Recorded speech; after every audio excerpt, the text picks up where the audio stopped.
বছরের প্রথম ভাগেই তাহসান ভক্তদের চমকে দেওয়া হয় একটি ছবি দিয়ে।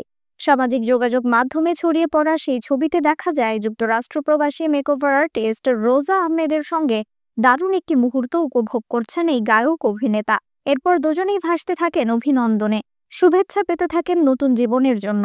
তবে এর কিছুই ঘটেনি এখন পর্যন্ত। তাহসানের ঘনিষ্ঠ সূত্র থেকে জানানো হয় এখনো বিয়ে এবং গায়ে হলুদ কিছুই সম্পন্ন হয়নি। এটি দুই পরিবারের পরিচয় পর্বের একটি মুহূর্তের ছবি, যা সামাজিক যোগাযোগ মাধ্যমে দুই পরিবারের কেউ একজন শেয়ার করার পর ছড়িয়ে পড়েছে। তবে তাহসান ভক্তদের অবশ্যই একটি সুখবর আসছে, যা খুব শীঘ্রই আনুষ্ঠানিকভাবে জানানো হবে। এর আগে প্রকাশিত কোনো নিউজ দেখে কেউ বিভ্রান্ত যেন না হয় সে বিষয়েও নিশ্চিত করা হয়।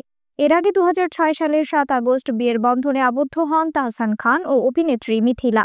এরপর 2013 সালের 30 জুলাই তাদের ঘর আলোকিত করে আসে একমাত্র কন্যা আইরা তাহরিম খান। পরে 2017 সালের 4 অক্টোবর বিচ্ছেদের ঘোষণা দেন তাহসান। এরপর থেকে একাই ছিলেন এই তারকা। এবার 7 বছর পর আবারও নতুন জীবনে ফেরার ইঙ্গিত দিলেন দেশের বিনোদন জগতের জনপ্রিয় এই তারকা।